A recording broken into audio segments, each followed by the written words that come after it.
আসসালামু আলাইকুম, সবাইকে স্বাগতম। আমি আলিশা।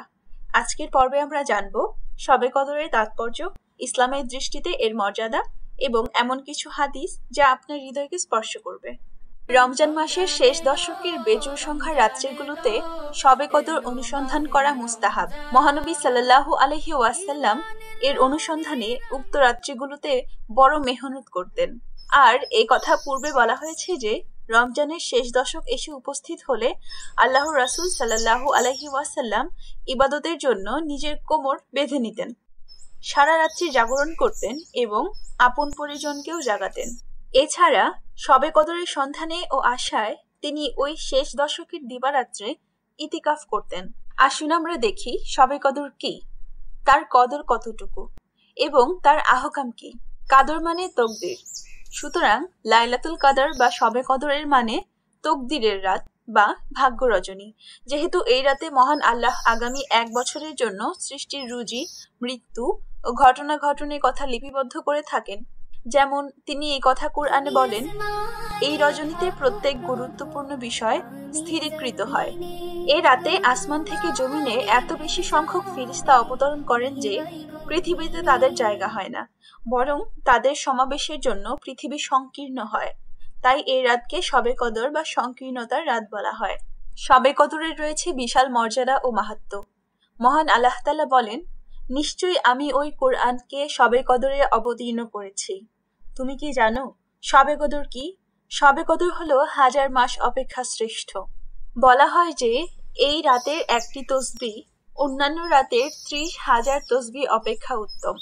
সুতরাং যে ব্যক্তি এই রাতে ইবাদত করলো, আসলে সে যেন 83 বছর 4 মাস অপেক্ষাও বেশি সময় ধরে ইবাদত করলো। শবে কদরের রাত হলো মুবারক রাত, অতি বরকতময়, কল্যাণময় ও মঙ্গলময় রাত। মহান আল্লাহ বলেন, আমি এ কুরআনকে বরকতময় রজনীতে অবতীর্ণ করেছি। পূর্ণ রাতটাই শান্তিতে পরিপূর্ণ, তার মধ্যে কোনো প্রকার অশান্তি নেই। রাত্রি জাগরণকারী মুমিন নারী পুরুষের জন্য এ হলো শান্তির রাত। শয়তান তাদের মাঝে কোনো প্রকার অশান্তি আনয়ন করতে পারে না।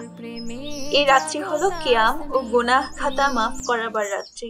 মহানবী সাল্লাল্লাহু আলাইহি ওয়াসাল্লাম বলেন, যে ব্যক্তি ঈমান রেখে ও নেকি লাভের আশা করে শবে কদরের রাত্রি নামাজ পড়ে, সেই ব্যক্তির পূর্বেকার গুনাহসমূহ মাফ হয়ে যায়। শবে কদর কোন রাতটি? রমজান মাসের শেষ দশকের যে কোনো একটি রাত্রি শবে কদরের রাত্রি। একদা মহানবী সাল্লাল্লাহু আলাইহি ওয়াসাল্লাম শবে কদরের অন্বেষণে রমজানের প্রথম দশকে ইতিকাফ করলেন। অতঃপর মাঝের দশকে ইতিকাফ করে 20 রোজার ফজরে বললেন, আমাকে শবে কদর দেখানো হয়েছিল, কিন্তু পরে ভুলিয়ে দেওয়া হয়েছে। অতএব তোমরা শেষ দশকের বিজোড় রাত্রে তা অনুসন্ধান করো। আর আমি দেখেছি যে আমি পানি ও কাদাতে সিজদা করছি। অতঃপর 21 রোজার রাত্রিতে বৃষ্টি হয়েছিল, অতএব সে বছর ওই 21-এর রাতেই শবে কদর হয়েছিল। এই হাদিসের ইঙ্গিত অনুসারে শেষ দশকের বিজোড় রাত্রিগুলোতে শবে কদর হওয়ার সম্ভাবনা বেশি। সুতরাং 21, 23, 25, 27 ও 29 এই 5 রাত হলো শবে কদর হওয়ার অধিক আশাব্যঞ্জক রাত। অবশ্য এর মানে এই নয় যে বিজোড় রাত্রি ছাড়া জোড় রাত্রিতে শবে কদর হবে না, বরং শবে কদর জোড় বিজোড় যে কোনো রাত্রিতেই হতে পারে। তবে বিজোড় রাতে শবে কদর সংঘটিত হওয়ার অধিক সম্ভাবনাময় ও আশাব্যঞ্জক। মহানবী সাল্লাল্লাহু আলাইহি ওয়াসাল্লাম বলেন, যে ব্যক্তি শবে কদর অনুসন্ধান করতে চায়, সে যেন রমজানের শেষ 7 রাতগুলোতে করে। শেষ দশকের বিজোড় রাত্রিগুলির মধ্যে 27-এর রাত্রি শবে কদরের জন্য অধিক আশাব্যঞ্জক।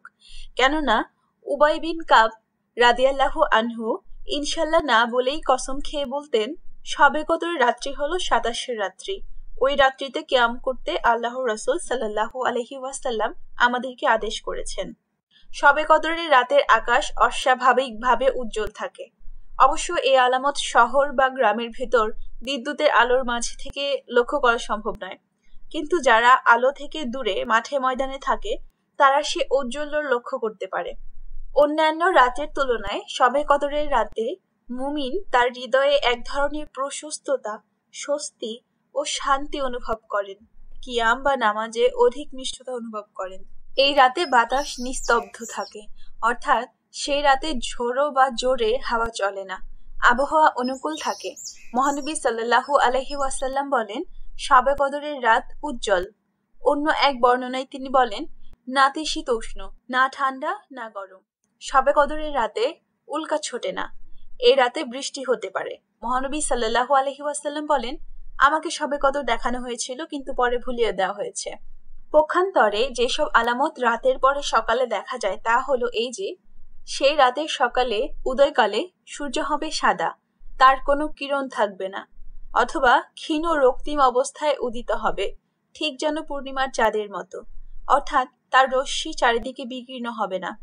পক্ষান্তরে যেসব আলামত রাতের পরে সকালে দেখা যায় তা হলো এই যে, সেই রাতের সকালে উদয়কালে সূর্য হবে সাদা, তার কোনো কিরণ থাকবে না, অথবা ক্ষীণ রক্তিম অবস্থায় উদিত হবে, ঠিক যেন পূর্ণিমার চাঁদের মতো, অর্থাৎ তার রশ্মি চারিদিকে বিকীর্ণ হবে না।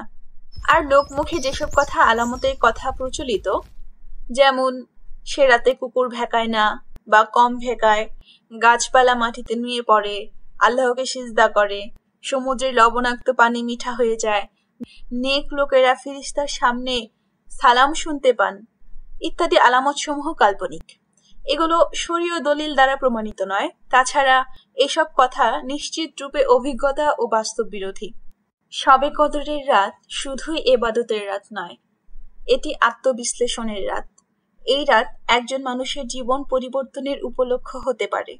তাই আসুন আমরা সবাই এই মহিমান্বিত রাতে নিজেদের ভুল ত্রুটি বিশ্লেষণ করি, আল্লাহর কাছে ক্ষমা চাই, বেশি বেশি ইবাদত করি এবং দোয়া করি যেন তিনি আমাদের গুনাহ ক্ষমা করে দেন ও সঠিক পথে চলার তৌফিক দান করেন।